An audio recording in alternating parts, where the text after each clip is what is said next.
You are listening to the Better Days Podcast with your hosts Zach and Danny. On this episode, it's with Zach and Flynn. We're trying to learn about Flynn, see where his background came from, how he got into this outdoor community, his climbing, his kayaking, and all the other wonderful skills this boy has. He is one of the most enthusiastic people in the sport, and you're just going to love him. I've known him for a few months now. It feels like I've known him for years. He is so enthusiastic, such an excitable character. When he's on the water, up the wall, whatever he's doing, whatever he's talking about, he talks with so much passion and love for the sport. He's someone I've loved to talk about gear and safety on our personal conversations. We could be standing in car parks for hours talking about the little itsy bitsy bits of gear and things like that. Have a little listen, see what you like, and hopefully you get some good recipe ideas, because this is a dirtbag meal chef. He knows what he's doing. I hope you enjoy the podcast. Do you know what? I can absolutely see why they put like nice quiet rooms for podcasting. Yeah, 100%. Yeah, studio now sounds like a really good idea. It's not the vibe. It is a bit sharp. Nice. Well, welcome to the Better Days Podcast. Should we look that way or that way? We'll just look at each other, mate. Have a little chat. I'll turn a bit. Yeah, it's not the... We wanted to sit this podcast up on this pretty rock, but it was so windy and you wouldn't be able to hear us. So that was my vision, on the rock, nice and tranquil, but we ain't got that today. We'll come back to it when it's not 90 mile an hour of wind. The next one. But yeah, where do you think we are? More importantly, we've got Flynn on the podcast, a much wanted guest. A proper cool man. Thank you. Appreciate I can't wait to have a little chat with you. Yeah, man. Super excited. Yeah? Tell me about yourself. What do you do? Well, I've worked in the outdoors for 2.5 years. Sweet. Started from the bottom. Worked as an apprentice for a year, and then kind of half instructor, half apprentice for the last year, and then gone freelance for the last, summer. Sweet. Yeah. How are you finding it? It's fun, man. It's alright. I quite enjoy it. Yeah. I've been doing the outdoors pretty much all my life, working, and started it when I was super young, climbing and just enjoying the outdoors, and then just took up paddling in the last 2.5 years. Really? I did not know that. Since I started at Brinty. Really? Yeah, I didn't kayak until I moved to Llangollen. That's surprising, mate, because you're a proper shredder. Yeah, I try. That's insane, though. No, yeah, so literally I didn't do it at all. Kind of saw a bunch of boats, saw the rafters, and I was like, we've got to try this. And kind of fell in love. Sweet. Yeah, it's been pretty good. Nice. But you've always had a strong climbing background then? Yeah, so I started climbing when I was like 4 or 5. Yeah. Family thing, everyone did it. Granddad did it, and then my dad did it, and then kind of climbing holidays when I was young. And then kind of just carried it on. Yeah. And then when I was in college, I spent a lot of time in the climbing gyms, just 5 times a week, just training and competing, and then sweet. Kind of moved to outdoorsy stuff when I moved here, and then into paddling. Nice. So you spend most of your time outdoors then? Literally all my time. I kind of, school wasn't for me. Which is a theme, I think, in raft guides and outdoor professionals, but definitely. I didn't vibe with it. Too much time sat down, and kind of always knew I wanted to do this. Yeah. And always wanted to work in the outdoors, wanted to do something where I wasn't sat in an office, and kind of made it work. Sweet. Yeah, it's pretty exciting. Sweet. Have you got any paddling plans in the future? Big paddling plans coming up. Yeah. Moved to New Zealand in September. Nice. Yeah, so that'll be 8 months of paddling non-stop. Sweet. Literally the only thing I've got to do when I get to New Zealand is go kayaking. Perfect. Literally nothing else. Work on the water, Work on the water, kayak. Don't have to do anything else. Perfect. Yeah, it's incredible. Perfect. It's going to be so good. You've already done 1 season in New Zealand. I did 6 weeks. 6 weeks? Yeah, so my partner at the time, she had a van out there, and we travelled around and hit all the spots. Oh, nice. Travelled around loads. It looked like you got loads of paddling. I didn't get loads of paddling at all. Got maybe like 5 or 6 days. Yeah, just a few laps of the tuna with Alex, and some stuff down south with a couple of friends I'd met in Christchurch, and we mostly were like tourist people, and kind of just went and saw all the cool spots, went to all the cool beaches, surfed a lot, and just chilled, man. It was so good. It's like the first time since being an adult where I've like had nothing planned. It's like, what we're gonna do today? I don't know. We'll figure it out. You know, it was quite cool. Like we just drive like true hippie. You know, like park in a car park, like the car park. So we stay there another night and enjoy the town around, and then leave. Like perfect. Kept it so like, you know, no proper set plans except a few things, and really just saw what we wanted to see, and kept super just moving, getting as much done as we could. It's such a cool country. It's incredible. Yeah. We're raring to go back again.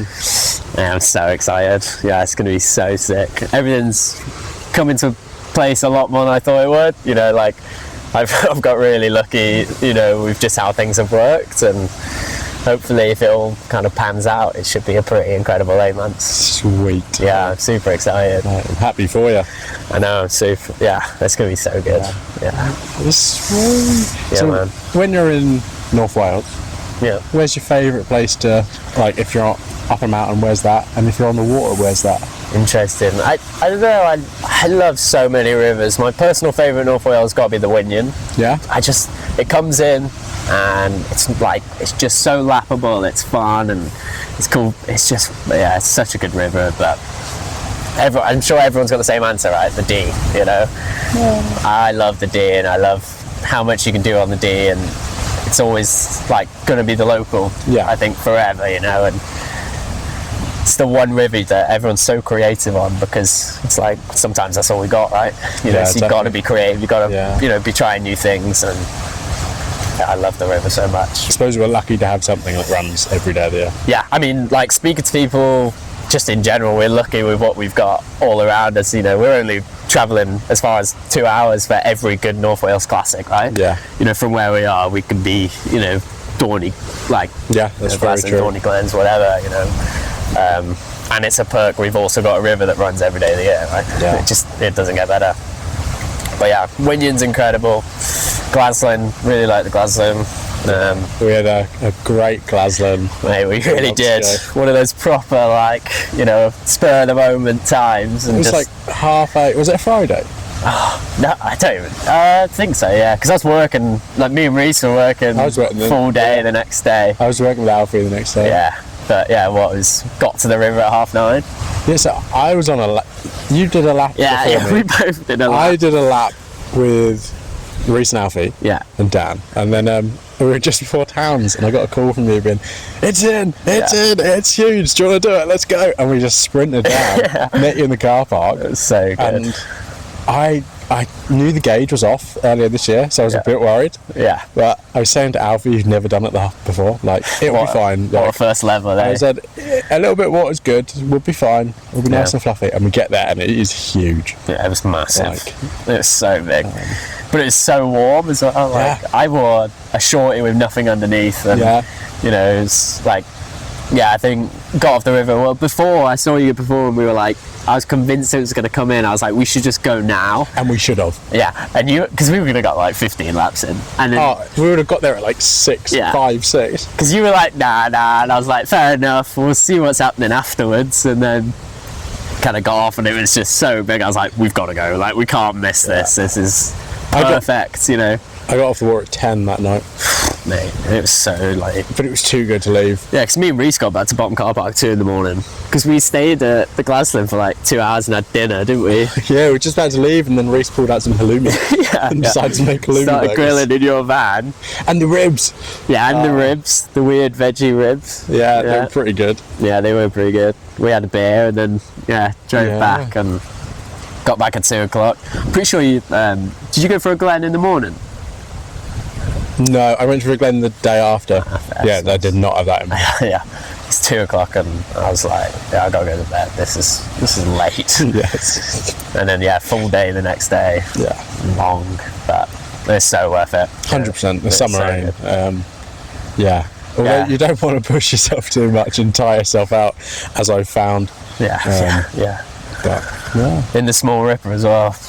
Because we started scouting and you were like, you'll be sound in your large reactor. And I was like, Zach, mate, I don't know, like, this is too much. But honestly, we had smashed it. It was just fluffy joy. I wouldn't have changed the boat. Like, No. If after I got on, if someone offered me a bigger boat, I'd have been like, nah. It was working so well. Yeah. It's just punching out the holes and holding its line so well. I was like, this is the exact boat I want right now. It was such a good level and warm, like you said. Yeah, it was warm. There's just like a good crew that, you know, like everyone's happy and like you're not too much looking over your shoulders. You just kind of just go and enjoy it. And it was so good. No. It was like cusp of like kind of like not the move in terms of safety wise, but like with the crew and the circumstances, it was like, you know, it was so worth it, and it was well within, you know, everyone's, you know, abilities at the time. And it's a river. If you've paddled the Glaston, you know, you can walk by the road and see the whole river, so you're not expecting anything. No. It's what, 5 moves, you know, almost. Yeah, it's 5 must-make moves. Other than that, maybe a little bit less. Yeah, 2 or 3. Yeah. So. And we had a plan. If someone swims, we go for the person, pick up the boat at the bottom.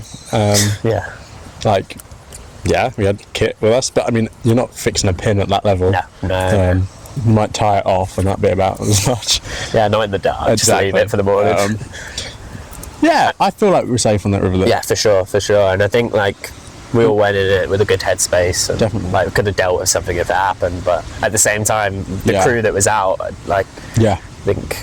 Yeah, I had full faith in the whole crew, and then getting on the water, I found as if, like, you see some people that haven't got the experience, they're like huge stoked before the river, and then I get worried because I feel like you just you're not head's not there. But I think we all kind of like changed, was more calculated.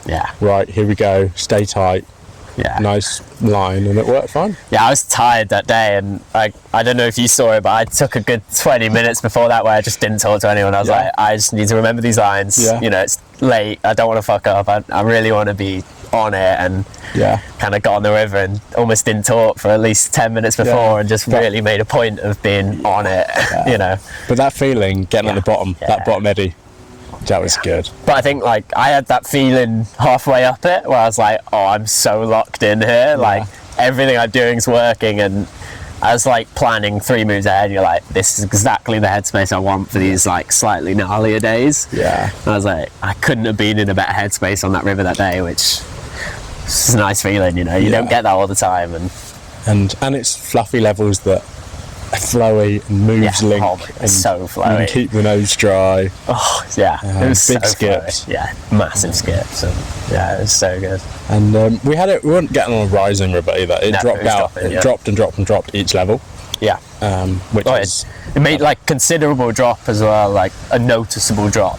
Like taking different line at breakers each time. And you know, you could literally watch the water come down to a degree, and, which is with those, you know, slightly bigger days in the dark, is like, it's the way you want it, isn't it? Exactly. It was so good. Certainly a memory, that was. Man, like one of those just spur of the moment times that just make the best memories. You're just so glad for saying yes. For sure. And I was like, I know we're gonna get back late and it's gonna be a bit of a mission, but because I mean the drive, double the drive, it's longer than any time we spent on the water. We were probably on the water for what, 25 minutes, half an hour. Laps at that level are like 4 minutes. Max. But like altogether the whole time on the river was 20 minutes maybe. And you're like, we drove an hour and a half there and an hour and a half back with work in the morning. You're like, and but it was so 2 hours for dinner. But I wouldn't have changed it, you know. Like that's exactly what a day, like a spur of the moment day, should be. But it was so good, like the perfect amount of stoke from the crew as well. Like Reese is full of stoke, Alfie's full of stoke. Alfie's first time on the Glasgow. It's a stonky level for your first time. For sure. But absolutely smashed it. So. Cruised it, man. It was so good. Because me and him took that like lefty line on breaker, and we kind of got to bottom, and I was like, that was actually good. And he was like, that was all right. But he kind of dropped it, and I was like, well, I think I'm taking that same line, and it worked out. And I was like, I'm happy it did, otherwise we would have both been in that hole. Although it's not a massive hole at level. It's the hole below it and the hole above it. I was going to say, the hole above it's way worse, and the hole below is way worse. So if there's any hole I want to be stuck in, it's actually breaker hole. Breakers, when it's low, is a little bit grippy. But it loses a lot of height quickly, that river. For sure. Like, you know, when we were on it, you're not doing any drops. You just kind of almost, except breaker and a couple others, you're almost just charging through holes and kind of skipping out. It's such a good flow though. Like, if it was like that every day, yeah, it's definitely one of my favourite rivers when it's got water in it. Yeah, it's so good. Just the ability to lap, the lack of shuttle needed, the ease of scout and solo. And you can solo it. You can also just spur the moment with it. Like, no shuttle was needed that day. You got what, 4 laps, 5 laps. You do it in one car. Yeah, and I think it's such a good training ground because you can lap it. Yeah, you've got the walk, which is a bit of a killer up that hill. Yeah, but it's good fitness. And but every lap I was chatting to you or chatting to Alfie about like what I want to do better on the next lap, and you can point at the bits while you're walking up, going like, I need to kind of do, but like kind of come across a bit differently here and whatever, and it'll make the next bit better. Exactly. Yeah. It's incredible. So good. And equally, if you're not a kayaker and you want to have a look at it, there's a path that walks along the whole way, and that's quite a beautiful walk actually. Yeah, on a nice kind of start all the way in Beth Gallet and start at the ice cream shop, walk down the river. It's gorgeous. There's a car park at the bottom of the bridge. Yeah, it's lovely. Yeah, the bridge you walk across is real nice as well. Yeah, it's a lovely place. Stunning place. And at a lower level, the water is so blue. Yeah, it's so clear. Clear. It's a bit muddy and murky when it's pumping. It's like one of I'd say the only North Wales rivers that's like true alpine, almost like French style. Definitely. That clear water, steep creaking, rocky boulders. Yeah. I think you're right on that. I can't really think of anything else that doesn't give a true North Wales vibe. Whereas the Glaslyn, on a bigger, I think it gives it true North Wales vibe, but on a slower, like, it's definitely kind of, more French and more like alpine. Yeah. Chossy. Yeah, chossy. A lot of rocks, eh? Yeah. I mean, it's like, it's such a tricky one, but it's not a good first time on a low. No, I was saying that the whole way. Yeah. I was like, you harder. wouldn't want to hit it on a low on your, because I hit it low on my first time and you're just bouncing off rocks. It's janky. It's techie, and like, you kind of vision a line and you just don't hit that line because there's so many rocks that just bounce you off. And you'll boof a hole and then your tail will scrub and the nose will dive. Yeah. But when it's got some water, you can boof the hole and then you're over the hole. Yeah, for sure. No, I so agree. And I think it's quite, like, with every, like, river in North Wales, I think a bit of juice is better. I think a lot of rivers are. Like, not massive, but not dog low. Yeah, you want, like, a kind of in between where it's a bit pushy and you can also just take the line you vision or the one you want. Yeah. And you're not kind of going to be, like, taken offline as much by the rocks, for sure. And often lines open up, you might have more options, or you might have a wider window or gap. Yeah. If you've got such a small line, because it's low, going for a slot, it's going to be a lot harder. Yeah, for sure. Just scary as well. Yeah, and you're going to hit more rocks, aren't you? Yeah, no one likes hitting rocks. No. It's not the worst thing ever. Mm-hmm. You've taken a big stroke and you just you lose all your speed. And pulling on water is the best feeling ever. Yeah. Oh, yeah. And you can get an elbow in as well. Yeah. Oh, bit of an ear. We love that. Yeah. Yeah, for sure, mate. Full face. Oh, no. It doesn't get bad. Yeah. I want to get on some good water again. Mate, I think I'm only going to get on good water now when I get out to New Zealand. Like, I don't think we're going to get much. I mean, there's some rain supposed to come tomorrow. Yeah, you can't trust summer rain. But, I mean, like, it was super sunny when we got that massive Glaslyn, and true, 2 weeks of pretty consistent Glen, wasn't it? Yeah, I missed a week of it. Yeah. And then I got almost another week, like when I came back. Yeah. I mean, that's such a, like, rogue thing to happen in peak summer. Yeah. To get some, like, steep creaking. Yeah. And the D held a level for a while. Oh, mate, I had some, like, 1 metre raft guide laps. Yeah. Incredible, mate. Such a good level. Warm. I was in a t-shirt. Yeah, and your custies are warm. I was in a t-shirt guiding on a metre. You just don't get that. And it's so good. It had my dad's guide stick that he'd made out. And nice. It's beautiful. Just big water. And everything's so much better at big water. Arguably a bit boring. You lose a lot of the height. Yeah, and like for the custies, it's kind of like whoa, but nothing else. And then the play spots are okay, but they just flush, right? Yeah. I don't know. I think everyone's just got a love for a low water here because that's kind of what we got. And and everyone gets the most creative on a low water. But And you play in the river. yeah, and you don't really play as much. But I don't know. At the same time, like, you get on at the get on, and you're down at Serpents in 10 minutes, and you're like, that was so good. Like, everyone's just charging. Like, you got 6 get rafts all in a big train, and no one's having to stop, and you're like, okay, this is good. Yeah, this is lush, you know. I love those days, but we don't get much, but when they come, it's just like a little treat. Yeah. So, especially in the summer. Oh man, that's so a treat. Good. That's a real treat. Yeah. When you're not cold paddling, you can be. So in North Wales in the winter, I'm scared and cold on a weekend. But North Wales in the summer, when you've got summer rain, I'm just scared. It's brilliant. Which is it's nice. You can still feel your hands. Exactly. You get that little bit more confidence. We love that. Yeah. And you can usually get changed and stay dry. Yeah. There's so many times. Not that Glasland trip, that pissed it down. Oh, mate. Me and Alf, we were like mid getting changed. We were both like butt naked.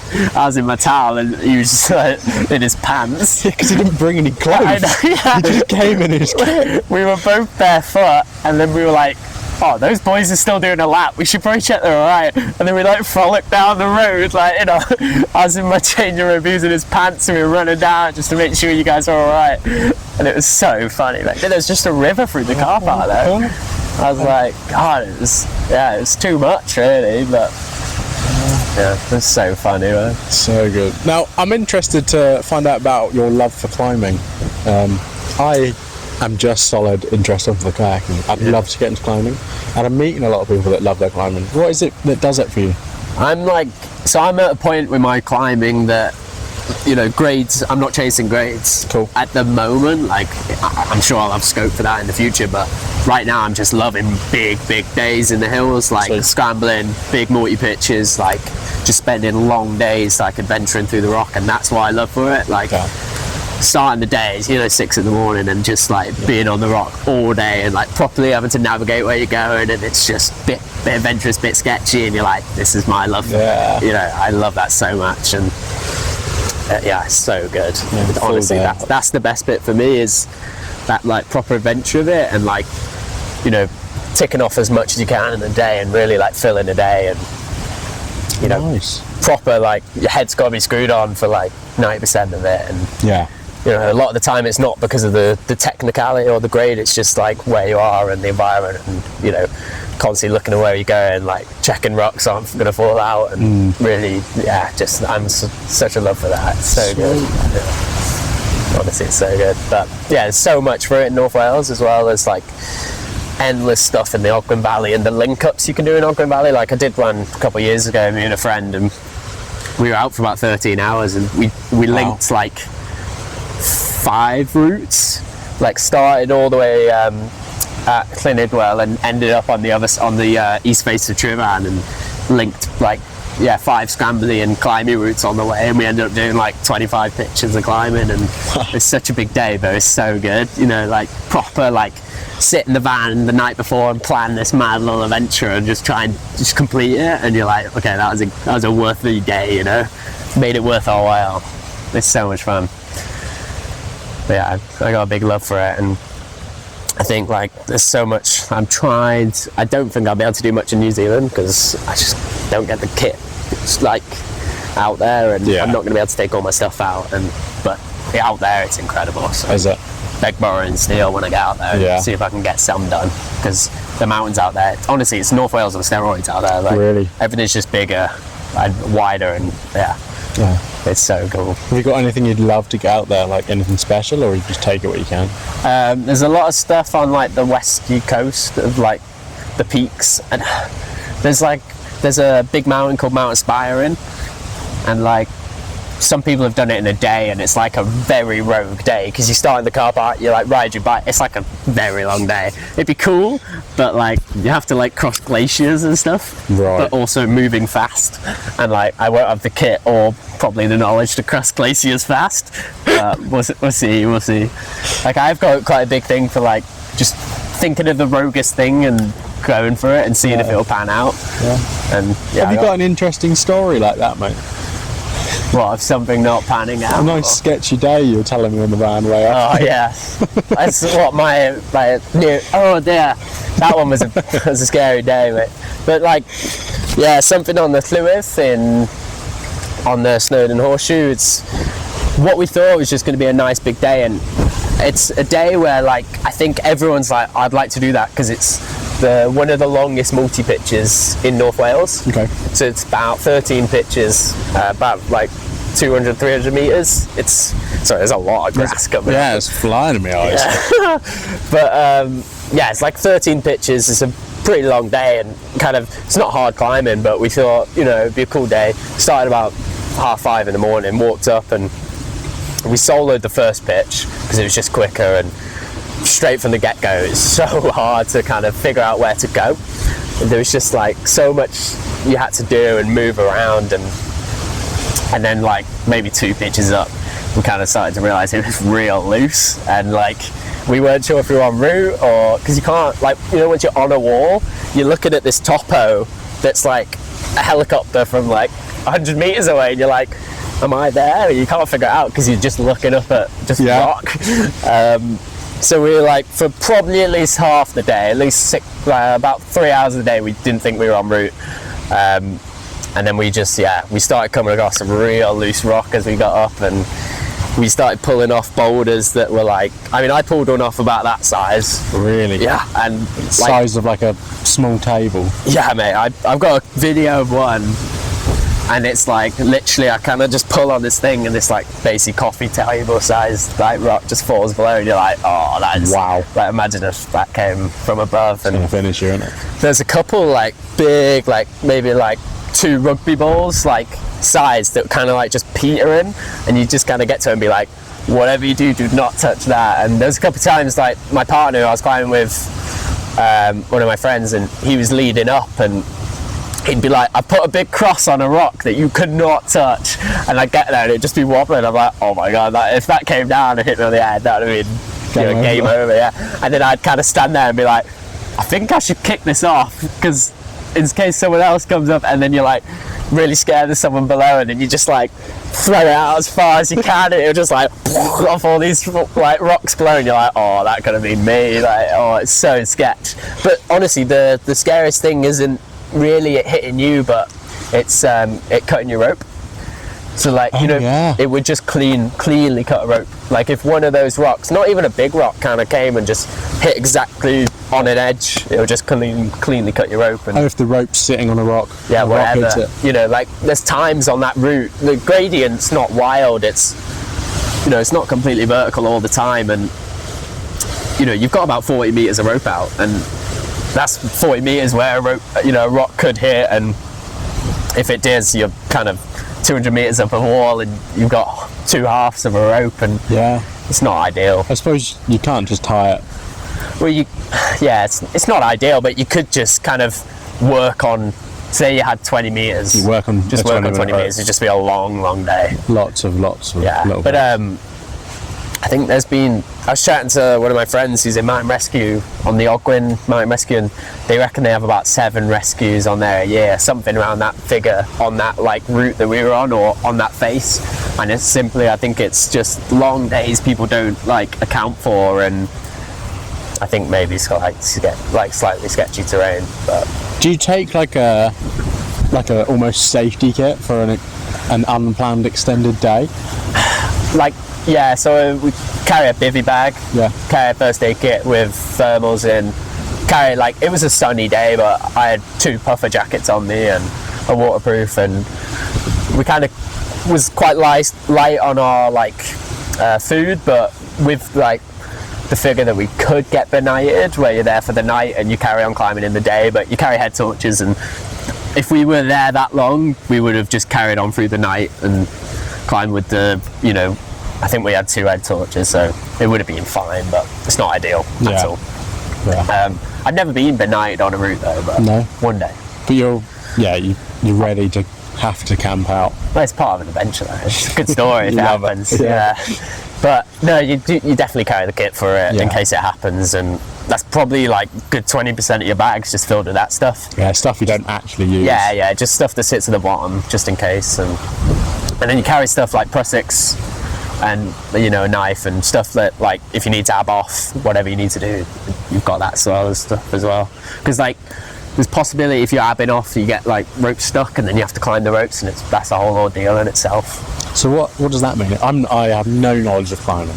So, like, we didn't have to do it on this route, but sometimes you climb up to a point that you can't really climb off, so you abseil off. But a lot of the times you'll, like, double your rope over and then abseil off that, and there's a couple of times where, like, you get it stuck and you're like, oh, this is not ideal, because obviously your rope's then up at the top and you've got nothing, you can't pull it down, so you just have to climb back up and sort it out. Yeah, it's just not ideal. But I only really had it happen where you're like, it's quite an easy climb up, so you just kind of bimble up without a rope and sort it out. But I've never had it happen on a big route, and that would not be great. You just kind of like hope it doesn't happen.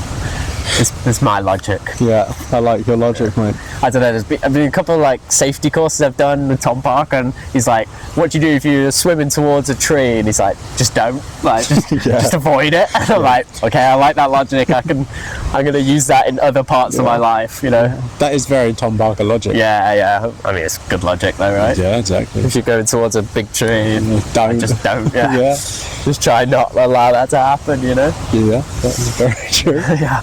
But there's been a few times I climb, I'm like, we're just not going to let that happen, you know. Like, that could happen, we're just not going to let that happen. Exactly, yeah. Control the things you can control.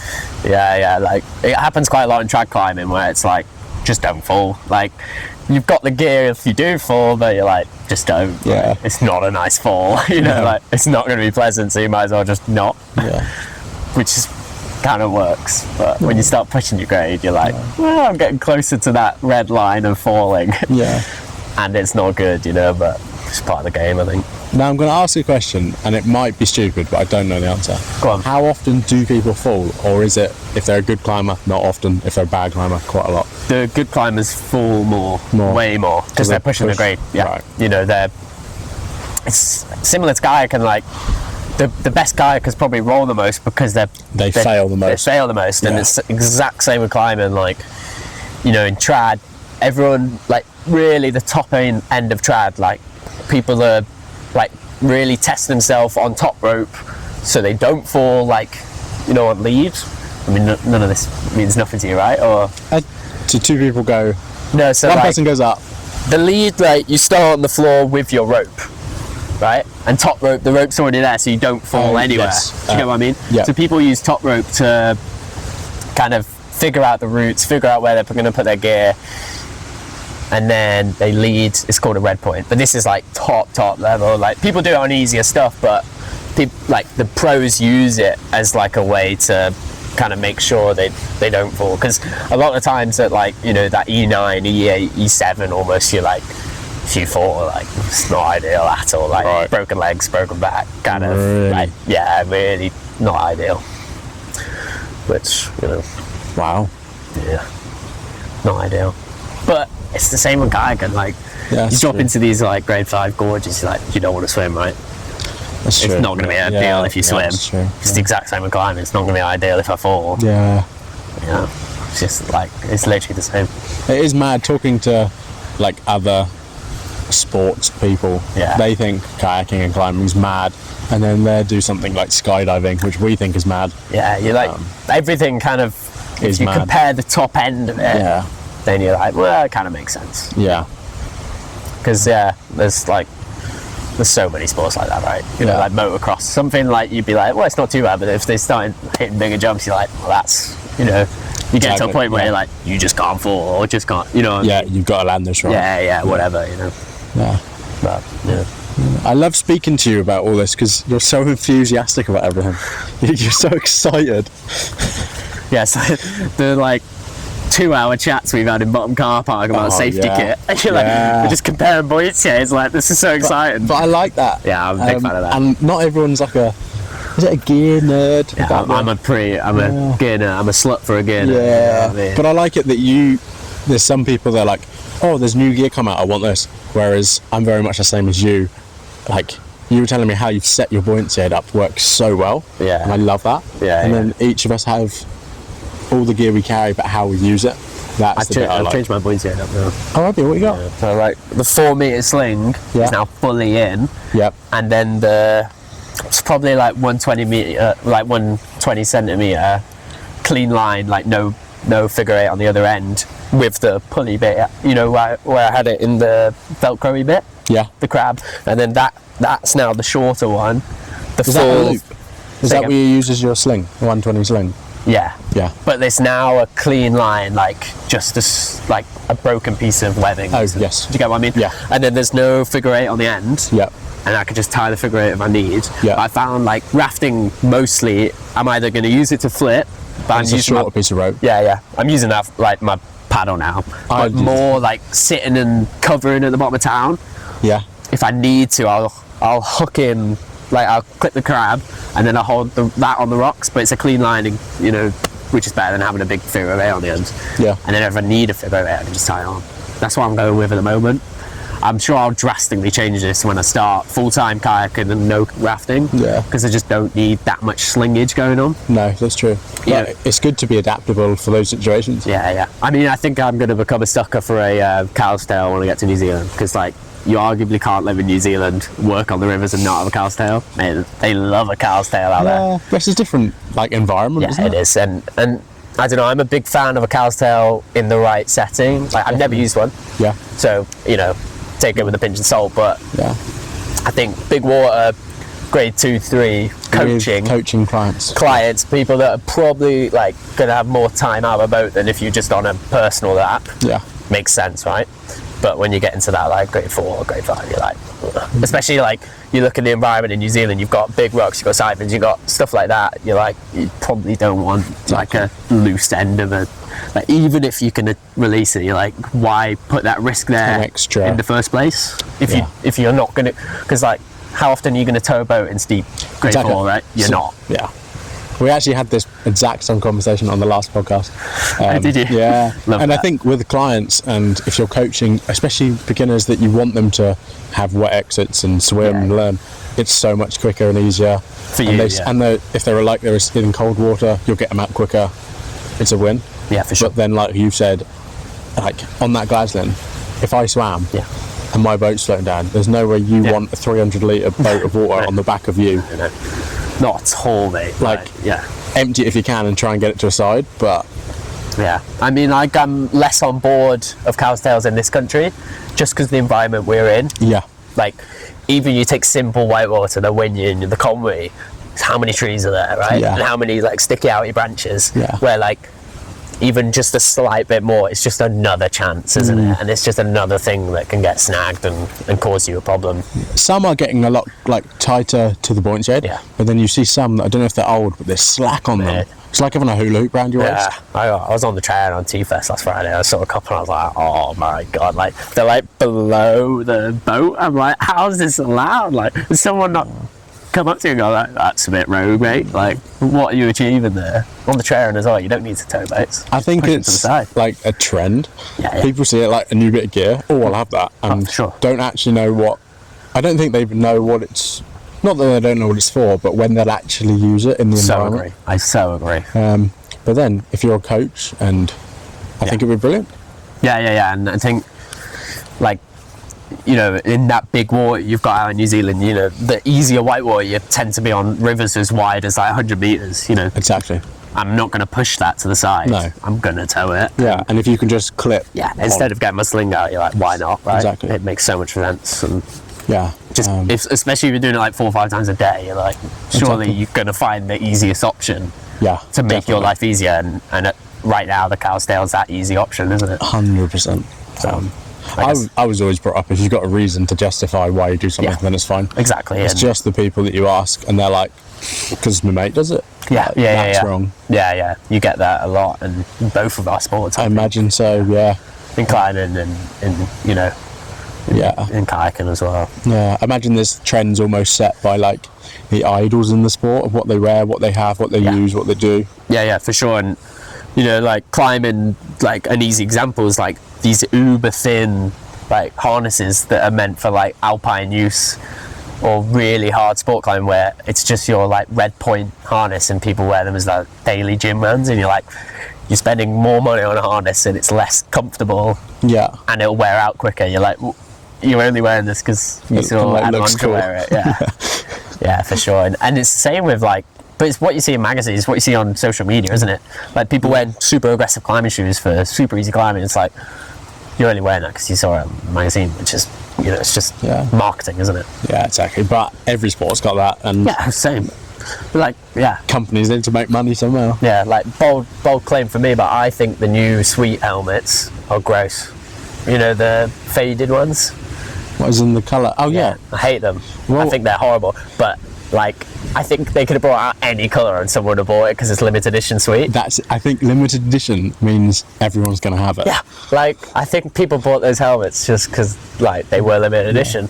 Hey, they're horrible. And they got that weird, like, pink band across. Yeah. It's like, oh, mate, they're gross. The reason I've still got my yellow helmet, which I do need to change because it's like 4 or 5 years old, is because no one has that colour yellow helmet. Yeah, and I feel like that's just my helmet. Yeah, no, I've seen like 4 or 5 people. Yeah. But, so you had a strutter the same, right? No, I painted it. Yeah, and then got told off. Oh, did you? Yeah, so I gave that to Sol. Yeah, Sol was wearing it last week. Yeah. I got rated. Yeah. I'm thinking of buying a strutter. Yeah. Like, I'm going to take 2 helmets to New Zealand. Yeah. Strutter offers no safety. Limited safety. But for coaching? For, like, there's no ozone layer in New Zealand, you know. Yeah. Sun's harsh out there. I'm going to spend most of the time on big water, probably sat in eddies. I'm like, keep my head nice and protected. Yeah. And I'm thinking, like, topless laps doing pirouettes in my Ripper with a strutter on. You just look better. Ready for Instagram. Mate, so ready. I don't know if this is a great thing to say on a public podcast, but you can stretch a strutter. So my head doesn't actually fit a strutter. But if I get a piece of kindling I cut, and where the pressure points, like my temples are, I stick that in there. So you can either... I was about to whisper to you something naughty, but on a podcast. So you can just, after you've paddled in it in water, you can just let it dry like that. Nice. If you want to speed up the process, do a bit of hot water. Interesting. Let it dry. Because I can't wear a standard strutter. No, I've just found out in the last week that I can wear a large, extra large. But nice. I can't wear a medium large. They don't fit my head. Like, I'm comfortably pinned. Yeah. And I don't, like, the large, extra large, like, I've always thought looked obnoxiously big on me, but I think that's just what a strutter looks like. They are just, like, slightly a little bit oversized, yeah. Definitely. So I think I'm going for the large, extra large, because it actually fits my head, doesn't come off. Just always thought it looked a bit obnoxiously big. Yeah. I'm just going to go for it. Yeah. In a nice crisp white. Nice, mate. Yeah, mate. Oh, so psyched. I've always wanted one. Always. Right. I'm going to do a few questions. We've put it up on the social media yesterday, and it was pretty popular. So we're going to ask you some questions from the public. Go for it. I've like listened to half of them, and you told me half of them, and then I was like, actually, I want like first person, in hand. A little bit of POV, mate, for it. Yeah, my shorts are getting real ridden up. I should have already had this up, but yeah, naughty. Right. So, first question from Matt Ollie.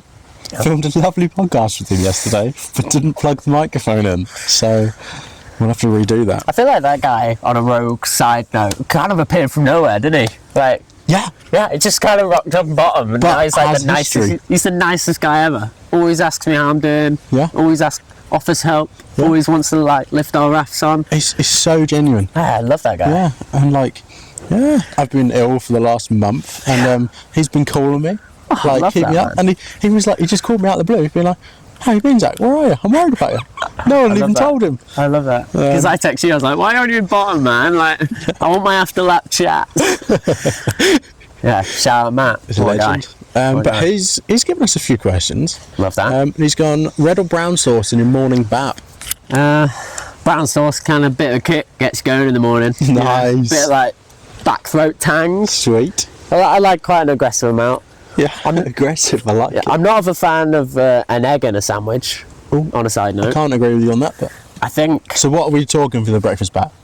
I'm a big fan of hash brown and a breakfast bat. Breakfast like sausage, bacon, hash brown. Yeah, egg. If it's a runny egg, I just don't need the mess. Do you know what I'm saying? Like if they've done it sunny side down and it's kind of like boiled over. I can put that in an egg. What about like scrambled or omelette style? I've never had scrambled egg in a sandwich. It's good. Is it? Just a scrambled egg sandwich on its own. And if you put a bit of Marmite on there as well, even better. So rogue. good. I can see an omelette egg sandwich going well. Yeah. For sure, because it's a bit more like stable, isn't it? Yeah. Scrambled's kind of probably a bit messy. Oh, it's a loose sandwich. Yeah, it's like eating a pot noodle sandwich, you know? Yeah, a noodle and egg sandwich is good as well. Together. So I get a pack of instant noodles, boil them off, put the seasoning in, and then take it off the heat, but crack an egg in it. Yeah. And just the residual heat from the noodles cooks it. That's quite an Asian vibe. Like, they do that out there, don't they? But then stick it in a sarnie. Okay, that's probably not Asian. Yeah, that ruins the Asianness of that sandwich. So good though, just carbs on carbs, mate. Yeah, so many carbs. And salt, sodium. Now I'm going to modify the second part of Matt's question, but he says, why do you love your double air fryer so much? So, I don't know how me and Matt got onto this conversation, but I think I'd gone to Castle Burger. Nice. And I was like having chips, and I was talking about the air fryers. I recently moved into a house like a month ago now, and they have an air fryer. And Yeah. honestly, you can do everything in about 8 minutes. Like, you just bang at 10 minutes, 190 degrees, have cooked fish, meats, chips, mostly chips. If I'm being brutally honest. I'm glad you started with fish and meat. Yeah. I mean, my list is actually quite small now that I think about it. It's just loads of different types of chips. Curly fries and big ones and skinny ones. So, to be honest, air fries and chips, man. They go so well together. Yeah, you should get one in the van, like for real. I think Becky's got one of them. Yeah, she has. She says, because yesterday I was at work and I started hearing like Becky and Hugh have a chat, and she started talking about Ninja Pro, and I thought she was on about an air fryer. She's on about a buoyancy. But I was like, no way, you're on about air fryers? I love an air fryer. I was like, that's so good. And she's like, I'm on about my buoyancy. And I was like, oh, sorry. That's my bad. And then we started talking about air fryers. Oh mate, you made me laugh. Straight on to Bearded Men Adventures. I don't know who on their account has put this. Definitely Sol. Yeah, probably. Does he love river tubing? I actually, at the moment, I vibe with it. Yeah. Give me 2 weeks. I mean, Sol said after 2 weeks he didn't like it. He just gets stressed. He does he's, no offense Sol, but he's a stress head. No, he just takes his job seriously. I mean, I so vibe with Sol for that. I love Sol for that. Whenever he does a TL meeting, I'm so locked in. I'm like, I'm listening, Sol, Yeah. But yeah, tubing is hard work, like especially when you're on your own. Like I did my first one yesterday on my own, and it's like it went so well, like nothing went wrong, and I was like, this is nice. And like in my head it was gonna go wrong because there was about 300 people at Serpent swimming, and I was like, I'm on my own. Nirvana wasn't even there. He wasn't taking pictures. I was like, if anything goes down here, I'm done. Because like there's people going down on like half pumped up sit on tops. Yeah. In their boxes with no paddles down Serpents. Yeah, it's just like a beach, isn't it? It was carnage, and like I just tried to get through as quick as possible, and it went very swift, but it definitely couldn't have. But tubing's fine, man. It's definitely, it's actually a workout. Rafting, you can kind of make the clients do a lot, but if you're towing people, you're doing a lot of towing. But the one thing I hate about tubing is how much I have to put in my boat. Okay. Full TL kit and a spare tube, and your boat weighs about, like, for real, like 40 kilograms. You do it in a ripper? No. Alright. In the Zet. Okay, yeah. Which is alright. Becky does it in a ripper. Oh, and Abby Greaves, she puts everything in a rewind. Oh, small rewind. Yeah, so rogue. Wow. I got a tube in Becky's boat yesterday. There's a bit of effort in the ripper, but because that's a small ripper, but like in the big Zet, it's alright. It's just heavy, man. You lug on that and we get on the get out. Mate, the get on, especially when you get on at the pavilion. It's like a 10-minute walk, mate. My shoulders are killing. But other than that, it's alright. Nice, mate. No, I don't mind it. Now, next question. Mr. Reese Marsden, we've had on the podcast. Shout out. He's given us quite a few questions, actually. How is he? Yeah, yes. I love that. What could be added to the pasta in the bag game? We need a bit of backstory, don't we? Mate? Yeah, I'd like a little bit of backstory myself. So, I don't know, me and Reese always, we seem to start having similar lunches at work, and So who's copying who? I feel like he copied me, I can't lie. Okay. You know, I rocked up one day, started eating this pasta in a bag, and he was like, oh, you know, that sounds like a good idea. Next day he had pasta in a bag, didn't he? So, you know. Is this the one you just put hot water in? No, you boil it, mate. It's pre-made pasta and you just microwave it. So you like blast it in a microwave for a minute. The pasta's already cooked in the sauce. And then I've got one in the van, I'll show you later. Okay, nice. Mate, they're so good. But I started with French style lentils from Aldi. Ooh. I don't know if I've raved to you about them, but I'm a sucker. I like a lentil. But French style ones, I got one of them in the van, you can have it. But they're so good, mate. So usually, like a good dinner, right? I'll have like 2 packs of them. It's a bold dinner, it's a lot of food. Like 2 packs of them, a steak and tender stem broccoli. Wow. It takes like 10 minutes, seems real fancy. Gets all your protein and carbs in. It's good food. Mate. Yeah, good food. It takes like 10 minutes. Nice. Love it. But those French style lentils, I started eating them at work, just 2 packs at lunch. Sweet. And then I started trying to like push out the boat and got some ravioli in a bag like that. Then got some pasta in a bag, some pesto pasta in a bag. Where'd you get that from? Aldi, Tesco, all of them, mate. Wow. And then yesterday in Tesco, they had like a bunch of like, you know, stuff you'd get at like Chinese in a bag for like £1.50.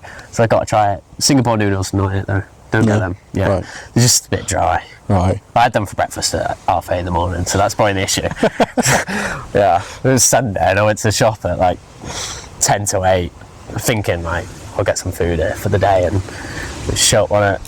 So I just had to eat Singapore noodles for breakfast. But no. It was, yeah, I ate it all. It sucked, but I ate it all. Yeah. Got to get the food in, but. So that was the backstory. Oh yeah, I forgot the question.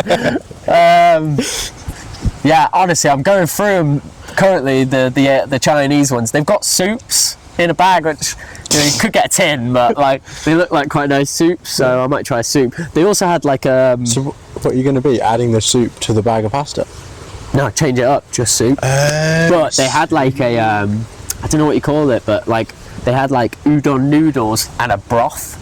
Okay. Like in 2 separate bags, but in 1 package. So you like you microwave both, add them together.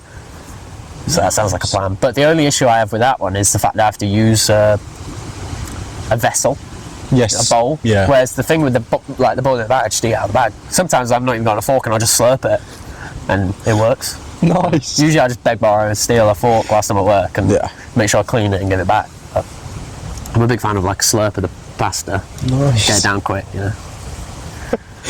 Perfect. This is what the people want to hear. But yeah, I got a mac and cheese in the van that I was supposed to eat for lunch today, but me and Hugh, I don't know, he got to work and then we ended up driving around town all lunchtime, so I didn't actually eat much. So I didn't eat the pasta, the mac and cheese, so I'll have that one tomorrow. Yeah? Yeah, or Wednesday actually. I'll save that one for Wednesday. So, yeah, nice. I'll let Reese know at the weekend. Sweet. See what that one's saying. Reese also says, have you got any interesting stories? Yeah, we had a chat about this in the van. You said save it, and I was like, because I haven't heard this either, so I'm excited. So I thought like interesting is like close to dying, right? That's pretty interesting. That's the way you took it. I don't know about you, about like if you've had any near-deathers. No. Like at all in life. There's like, I've genuinely not really had any in climbing or kayaking or anything like that. There's like one where like the odds of dying were actually pretty high, and I was in New Zealand. Okay. We'd driven like, it was so dumb, and we were driven like half an hour down this like real like tight gravelly road to this like beautiful beach, and that's where we were going to stay for the night. And the one thing I got told before I went to New Zealand was like, don't swim on the west coast, like it's gnarly, and the towback and you know the rips are insane. And when we got there, it was like 9:30 at night, and I was like, I'm going to go for a swim. And in hindsight, it's about it, but it was like 10 to 12 foot swell. And I was like, fuck it, I'll just go, you know, duck dive some of these and swim back in. Anyway, when I got in, there's like so much debris in there, and like big trees and like just weed and shit like that. And I like kind of paddled out a tiny bit, and I was like, oh, this is probably a bad idea, I should go back. And then I blinked and I was out the back, like out the back. And I was like, uh-oh, I'm like goner here. I got a video, I'll show you later. And I was like, mate, I was like duck diving these like 10, 12 foot waves, like seriously, and they were like double barreling and then just dumping on my head. And I kind of like, I was like, right, I'll kind of swim back here and And I started swimming and then looked back. I kind of made a marker to see if I was like making any distance back. And then I was even further back and I was like, I'm done here. I kind of treaded water for like maybe 15 seconds, like seriously like, I've messed up here. Like, this is silly. Kept getting 10-footers on the edge. Tried to body surf some, got quite a distance and then just instantly ripped back out. And I was like, well, this is not ideal. Kind of like thought swim further into the middle of the beach, because I kind of gone to the left, and I was like, they were even bigger in the middle. I was like, oh shit. So I like kind of timed it, got real close to the rocks, and then like just as a big one kind of barreled, I swim, and then like dove onto the side, and then like spent half an hour walking back on the rocks barefoot back to the van. I was in the water for like maybe in the water for like 20 minutes, and then walking back for like half an hour. Wow. And it like for real almost died. Eye-opening experience. It was a bit eye-opening. You definitely get humbled by the power of the water. Oh mate, so humbled that day. I'll see if I can find that video, but mate, it was so humbling. It was a silly idea. Can we, if you do find it, can we clip it into the podcast? I feel like we could, yeah. Sweet. Oh mate, it was so dumb. Perfect. We'll get that later. Yeah. And then Danny Maguire says, so he's a big climber, yes, and he's very keen into his kayaking as well. He says, have you got any superstitious habits that you repeat both when kayaking and climbing? Oh, interesting. I'm a big fan of like splashing water in my face for something big. Okay, yeah. I don't know if you do that, but like... I've stopped doing it. Oh, interesting. Because I got addicted to doing it on petty shit and realised I'd be stressing out about if I've done that or not, rather than thinking about the rapid. On a side note, I think one thing I try, like when I watch or take people on bigger stuff, like I'm a big thing of like no nose plugs for like river running. Yes. I think people get in such a head game of like wearing a nose plug on river running. Yeah. And they're like, you know, like there'll be a couple of times I'll be like, don't wear your nose plug on this rapid. And they'll be like, but I want to. I'm like, you can't get into a habit of like, because then what happens on the day, you have to run it and it's not on. Yeah, exactly. Like, and you forget to put it on, and then you're like, you run into comes something. off. Yeah, and you run into something big, and you're like, this is insane. Like, you shouldn't completely rely on this thing that covers your nose to be able to roll as well. Like, I know a couple of people that like will like auto eject if they don't have it on. Yeah. They just don't want to roll, and you're like, that's insane. But it's such a head game, isn't Obviously, if you're playboating, it's fine. Yeah. Earplugs are pretty much a standard for everyone now. So I'm the same now with earplugs. You know, like I hate not wearing my earplugs. Same here. Hate not. So I burst my eardrum about a month ago. Really? From the river, I think. Yeah, which is rogue. So I got like an ear infection, and then like 10 hours later, my ear perforated and it bled for like 2 hours. And I had to go to hospital. Yeah. Wow. Yeah, I was on antibiotics for like a week. What's the recovery for that? And just don't go in the water? The like 2 weeks, maybe a week later, I was rafting again. I could imagine that. And I happened to get like a raft full of doctors, and I was going to go to the GP that week and didn't have to go because I just asked them a bunch of questions, and they were basically like, just don't go rafting. I was like, damn it. I was like, I'm already doing it. But maybe he did a week without going upside down much. Yeah. I've not had any issues since, so I'm hoping it's good. Yeah.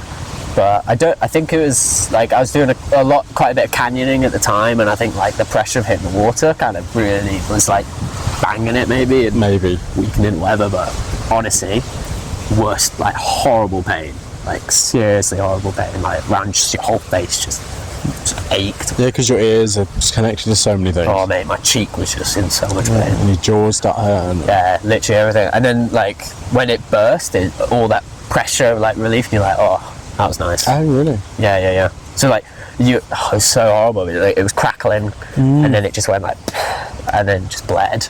But then all the pressure kind of released, and you're like, oh, that was alright. Does it self-heal then? I hope so. I'm not sure, to be honest. I just don't. Yeah, I think it does.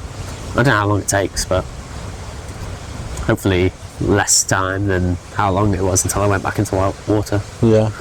I just always wear my earplugs though. Yeah.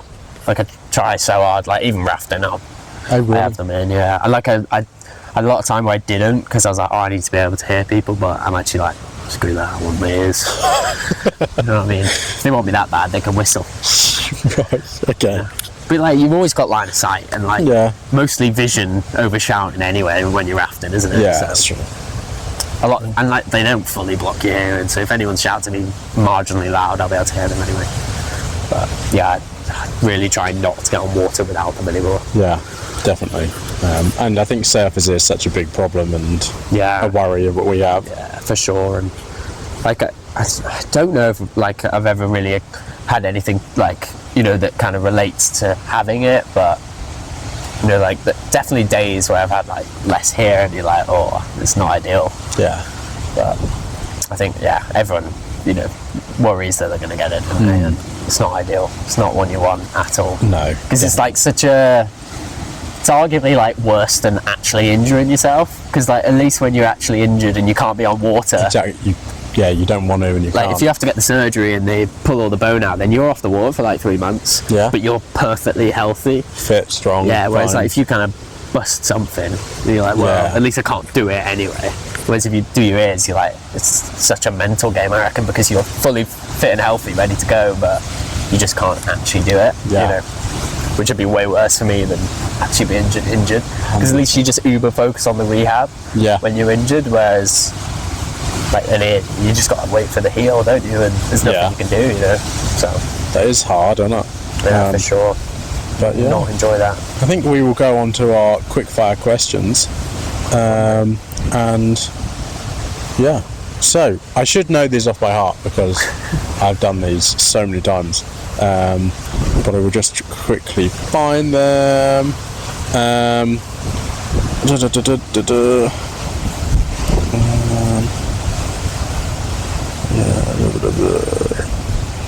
Right, so I've just put my phone down. I've forgotten them. Nice, good job. A favourite snack? Oh, I love a squares bar.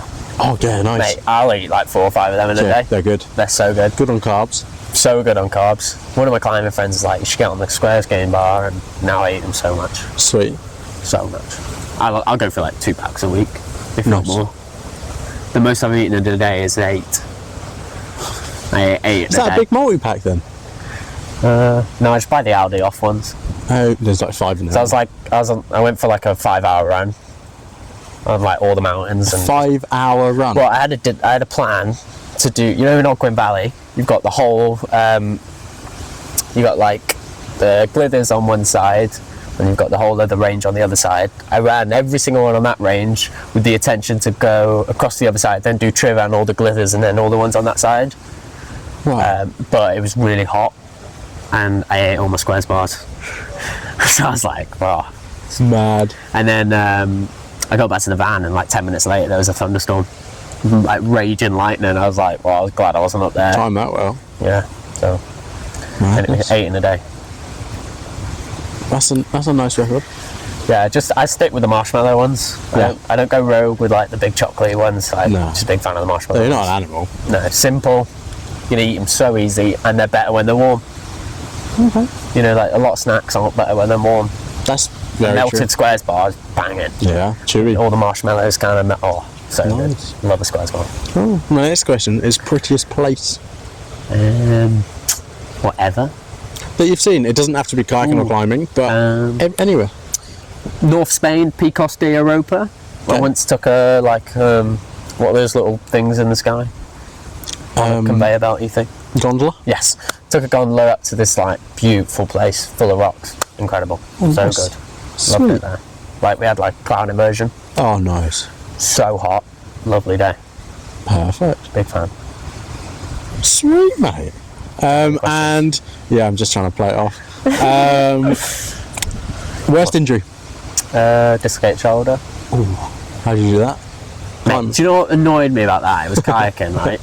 But it was before I like really got into kayaking. Like before like I'd actually like started making real progression in kayaking. Right.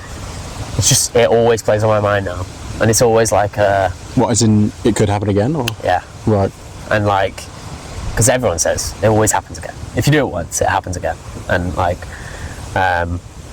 Yeah, there's been so many times where I've been like, I won't run that because I don't want to dislocate my shoulder again. Yeah, that's sensible. But it's like an annoying mental game that like happened before I really started pushing my kayaking, which kind of sucked. Yeah. I mean, I did it kayaking. Nasty. Yeah, but that sucks. And then I've got tea or coffee. Coffee. I'm quite a big coffee snob. Yeah? Don't drink tea. How do you have your coffee? Espresso. Nice. Yeah. I don't do milk in my coffee. I do nice. like a cappuccino after a meal. Okay. Like if I'm with my granny Nice. and we're gone for dinner, like I'll have a cappuccino because she'll have cappuccino. But most of the time, espresso. Yeah, all the keep way. it simple. Americano, espresso. Nice. Double. Perfect. Yeah. No sugar. Solid. What about you? Same here. I'm a double Mate, espresso. it's the way forward, isn't it? Yeah, and it's, especially if you're like got a big drive ahead of you, it's less like liquid in it. Yeah. If you don't And like if you're kind of rushing, drink it. You know. and espressos cool down so quickly. Yeah. Like too quickly, arguably. Yeah. You can't sip an espresso. No, but like a hot Americano just is like lava for the first 10 minutes. Yeah. And I'm not that good with like drinking hot. Like I want No. it a bit like lukewarm. Yeah, there's a perfect temperature. Yeah, for sure. And yeah, I do like that about an espresso.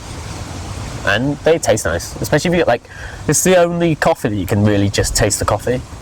Yeah. Do you know what I mean? Like, As soon as you put milk in it, it gets quite sweet, well, I'm borderline having a milkshake, or like when there's more milk than coffee. which is most coffees. Yeah, it's just a flavour to my milk. Yeah, that's very true. Whereas, you know, sometimes I just want my coffee. Yeah. Especially if it's good coffee. Yeah, definitely. Yeah.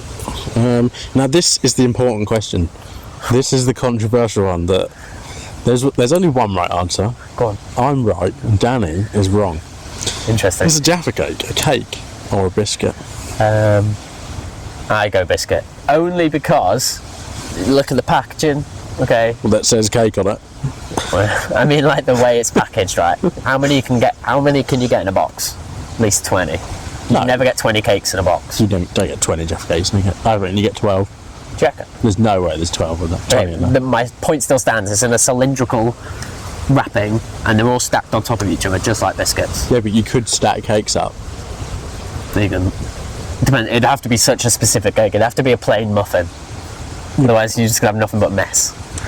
Yeah, but it's soft. Yeah. So is like a fig roll. Okay, maybe that's not a biscuit. To be honest, I'd class a big roll as a biscuit. Do you got? Oh, nah, I say it's a biscuit. Yeah. Anyway, I don't know many soft biscuits, See? but it's not a cake. No. It's an in-between. Oh, right, whatever. Well, you're wrong. I had passion fruit Jaffa cakes recently. The ones in Aldi? Yeah, Yeah, they're good, eh? yeah. They're really good. They had some other flavours, but Yeah. I didn't want to risk it. They had a cherry bakewell Yeah. one. Did you have that? But I think it's like a limited thing. It's gone. It's also not a Jaffa cake then at that point, is it? It's just a No. cherry bakewell in a different form. Still a cake though, isn't it? Okay, I'm lost now. I don't know. Oh, no. I don't know. I do like a Jaffa cake. I don't think it's a cake though. No. No.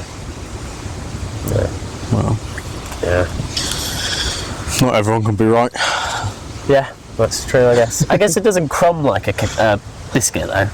I love how invested you're into this question. I'm actually deciding.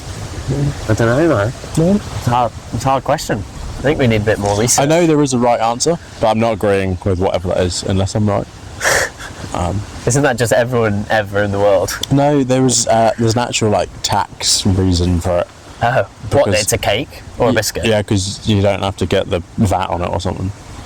Either Right, one. that's There's such some a law boring that there is. answer. There's like went to court or something. That's such a boring. Yeah, I don't reason. want that. But mate, I've really enjoyed this podcast too. That's been fun, man. Have you got anything to plug and show off? I'm going to tag your social medias in there. Nah. No, No, not really. I work for myself, don't I? you're a humble man. Yeah.